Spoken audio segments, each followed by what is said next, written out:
The growing tax and compliance burdens, the Dutch gambling market is likely headed towards an increased consolidation. In other words, mergers and acquisitions. One potential hindrance to a successful acquisition, however, is the Netherlands Gambling Authority's reliability assessment. If the regulator does not believe that a buyer is sufficiently reliable, the existing license may not be transferred. So, how to navigate these reliability assessments? Frank Tolboom, partner at Franssen Tolboom Advocaten, joins us today to explain in great detail how the Netherlands Gambling Authority's reliability assessment work. Frank, welcome to the stage. Thank you, Willem.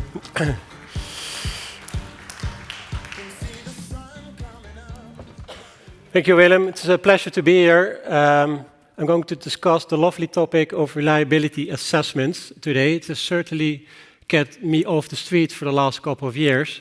It has been a tricky process, as most of you know. I guess you have seen the acquisitions which took place in the last couple of years in the Dutch market. I think I've visualized them here. I think it all started with the first acquisition, Entain, who acquired the Bad City. It was 2021. It was a targeted NL acquisition, whereby they got entrance to the Dutch market. And there were also international acquisitions, such as Flutter buying Tobola, not specifically for the Dutch market, but part of an international acquisition, and others. And I think at the conference last year, we also touched upon the Betson acquisition. Betson tried to acquire Goldrun, Holland Power Gaming, but at some point it had to reverse the deal. And we also touched upon the fact that the main reason is that it took too long. And what took too long? It was the reliability assessment of the regulator. And I'm going to touch upon that later. And I think one of the last deals was Glitnor acquiring one casino. It's also an interesting one. There's not yet an outcome. Usually the outcome is also not published. But also Casino News reported on an interesting development that the new owner of one casino, Lucky Group, was compensating Dutch players in a period before licensing. That's certainly an interesting development. I'm not going to discuss each and every transaction individually, but I'm going to zoom out a bit. I'm going to focus on the process. So what have been the issues in this process? Because it has been a frustrating look back. I think none of the acquisitions went really smooth. And the main reason is the fact that it's closing first, clarity later aspect. So unlike other jurisdictions, in the Netherlands, you first need to close a deal, and then you need to make the notification to the regulator, and then they will perform the reliability assessment on the directors, shareholders, UBO, etc. So that's the current notification process. As Willem explained, you don't buy the license is non-transferable. You need to buy the entity who is holding the license. And you can only notify the regulator. It's the current process. We're going to touch upon a new process later, but the current process is that you first need to close the deal and then need to inform the regulator. And the first notification has to be done within 2 weeks. And then the KSA, the regulator, will start its review process. And in our experience, that process could take quite some time. At least 1 or 2 years. Sometimes we've been involved in an acquisition and whereby the process took more than 2 years. And I will discuss later the reasons why it takes so long for the regulator. But in terms of the outcome, there basically are 3 options. So let's assume you acquire a license holder, you notify the regulator, and then you're in a period of uncertainty. But at some point, the KSA has reviewed all of the documentation, and then they will issue their decision. It's like a traffic light. It's either green, simply there are no issues, so they will not take any action towards the license holder. It's orange, they found an issue somewhere in the group. It's either a director or an entity, or there has been an antecedent. I'll also discuss that later. And And it's orange because the regulator could ask, for example, the removal of a director which used to have ties with the unlicensed offering in the past. So they could then ask for the removal of the director, and if the director is not being removed or the director will not resign, that will immediately put the license at risk. And with put the license at risk, I mean the KSA could move forward with license revocation, which obviously is a huge risk. So yes, there are 4 main issues on this process. It's timing, broad scope, third-party data, and like I said, any historic unlicensed exposure from persons, entities, somewhere in the group, which could jeopardize the license of the license holder. I think the first issue, it's pretty obvious. It's a timing aspect.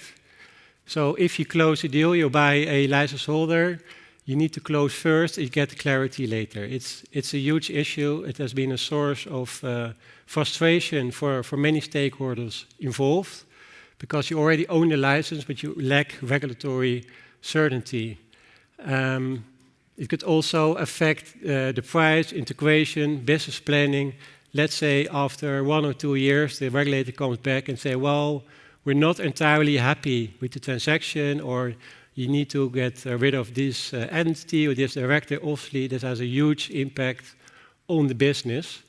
But there's even a risk of the reversal of the deal, what has happened with Goldrun, basically. So there are all kinds of issues with this long period of uncertainty on this post-closing notification process. That's the first issue. The second issue is the broad scope. And especially if you're an international operator or you're part of a private equity or you are not really familiar with the Dutch obligations, then usually the notification process is being underestimated. What we typically see is also we are approached by other law firms or other companies outside of the Netherlands. They think, okay, we need to notify the regulator. We're going to submit key directors, the key shareholder, and the UBO, and that's it. And that may be sufficient in other jurisdictions, but that's not the case in the Netherlands. Those of you who are familiar with the notification process of the KSA understand that the process is really intrusive. So the KSA will not just look at the key shareholders, the key directors, and I'm talking about the buyer, so the new buyer. They're not focusing on the director and the policymakers, but also the co-policymakers. This is basically directors who are not formally appointed to director, but de facto directors. And most importantly, they will not go up in the chain, up until the UBO, but they will also go left and right. So what I mean with left and right, and this is a concept under Dutch law, is that they will look at the ancillary entities. So if you're a buyer, you buy a Dutch license holder, obviously you have holding entities and directors, but you also need to look at whether or not these directors have another directorship.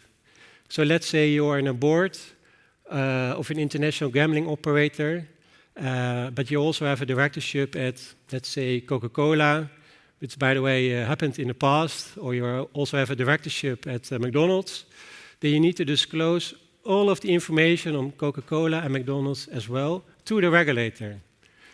So the scope is extremely broad.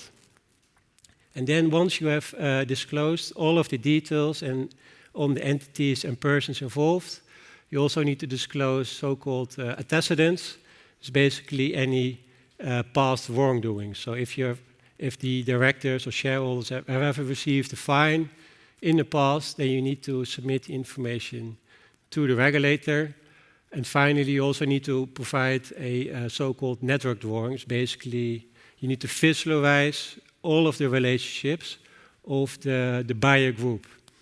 And again, it can be quite a nightmare, especially with private equity, for example. They have like thousands of portfolio companies. and they all need to fit into one network drawing and to be submitted to the regulator. So that can be quite a pain.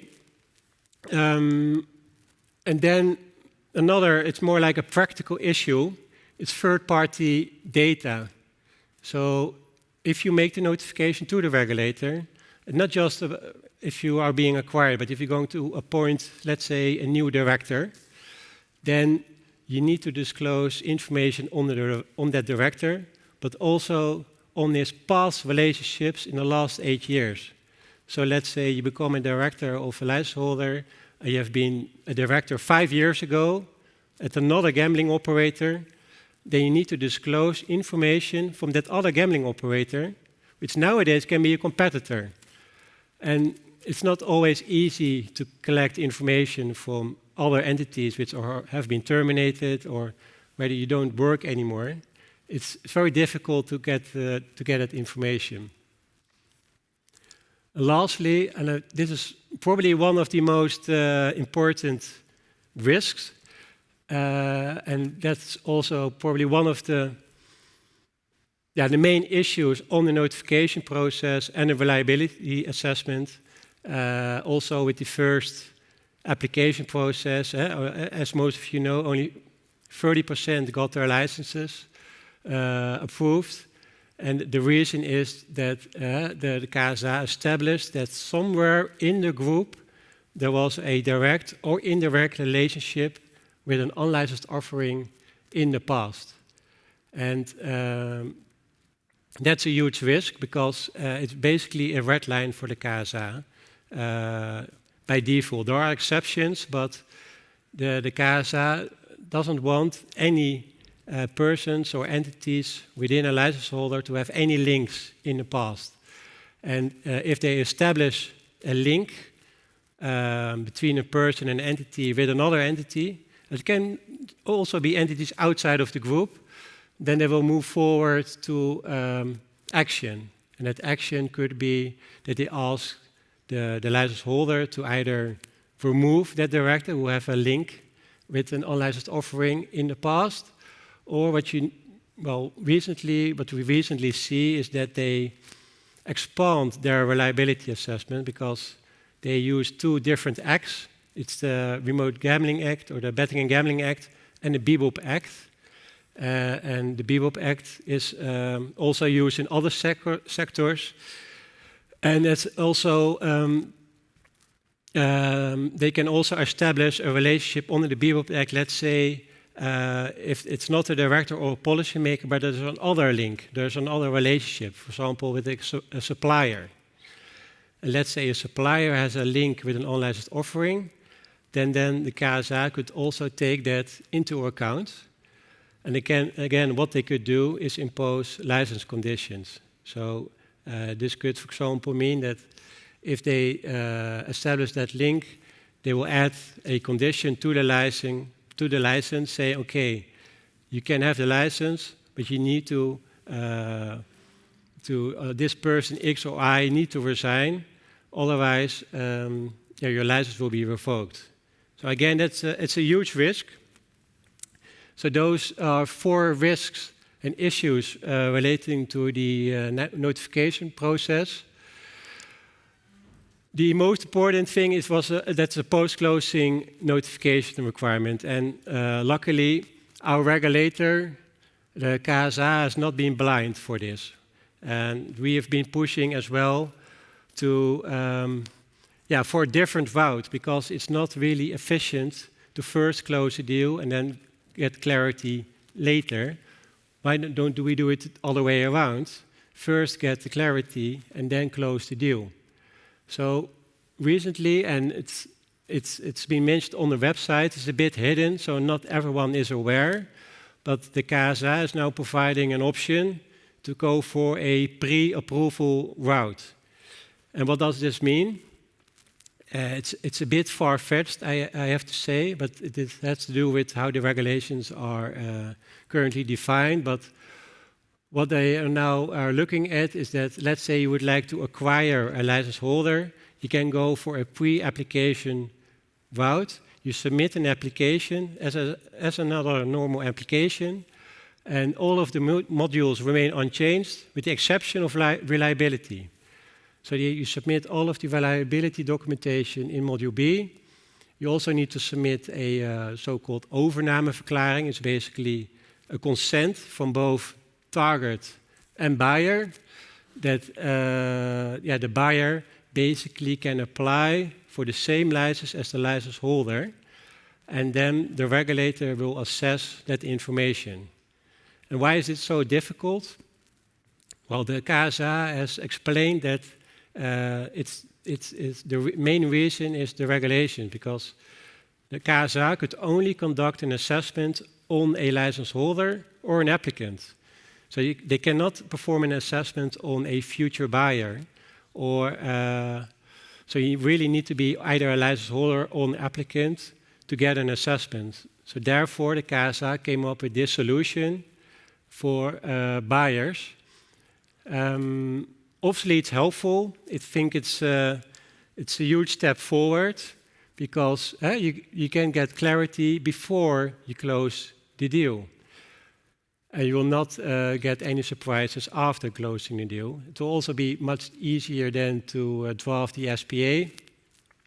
And once the KSA has reviewed all the documentation on this pre-application route and they approved everything, it will also be much easier than to conduct the post-notification process.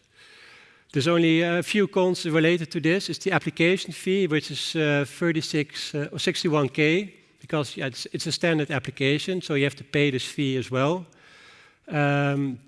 There's some certainty, but still no guarantee. You still have to follow the standard process of the notification after closing the deal. And there's some formalities and timelines on the application process which cannot be really flexible. For example, the usual timeline is 6 months, and that can be extended with another 6 months. So it could take 1 year before you get a decision from the regulator on whether or not they approve the new buyer of the license holder. So as a firm, we've been thinking about alternatives. Can it not be easier? And we floated this idea also with the regulator. It's the concept of administrative legal opinion. And it's part of Dutch administrative law, and it's really easy. It is also being used with municipalities. For example, if you would like to build an extension to your house, you go to the municipality, you lay down the facts and circumstances, and you ask for an opinion. Do I need a permit, yes or no? You get an answer. Usually you get an answer.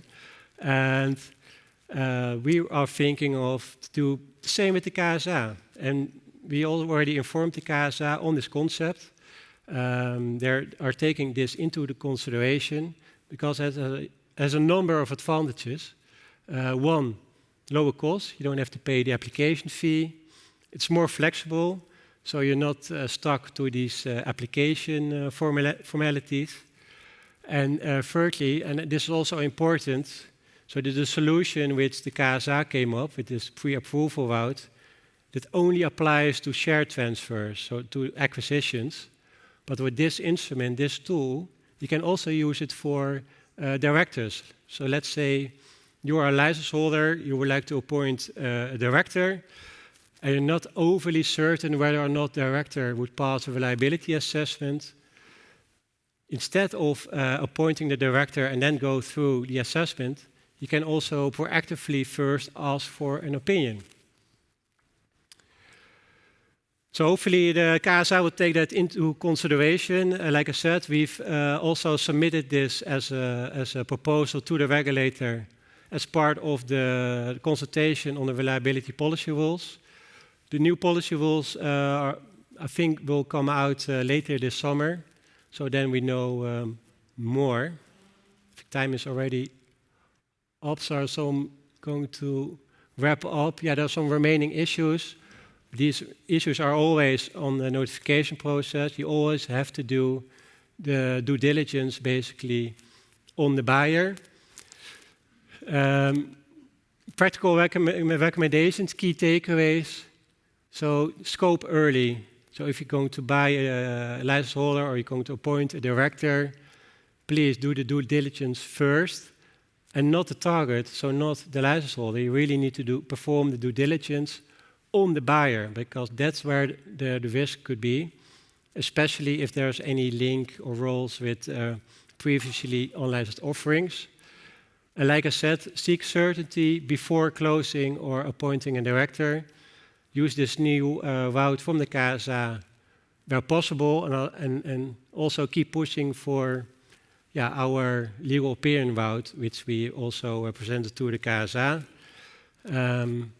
If you take this into consideration, it will reduce M&A risk, it will reduce KSA license risks, and most importantly, it will reduce also lawyer spend. Thank you.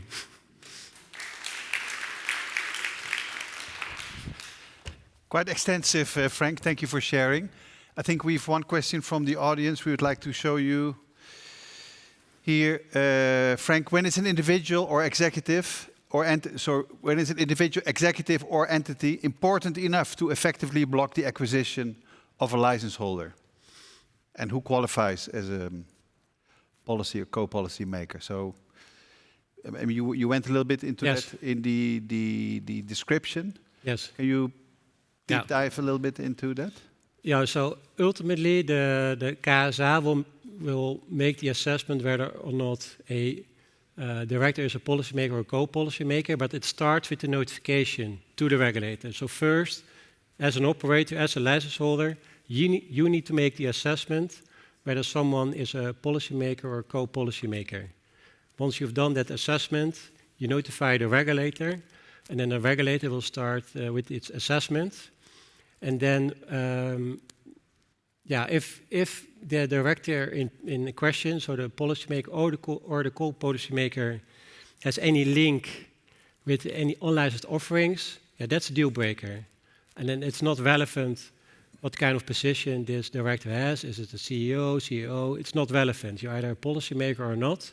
If you had any links with unlicensed offerings, then that's a deal breaker. Let's say the director has other antecedents, like a parking ticket or maybe a gambling-related fine in another jurisdiction. That's not would not per se be a knockout criterion. Okay, great. Well, I think that clarifies this. Frank, again, thank you very much. Thank you for sharing.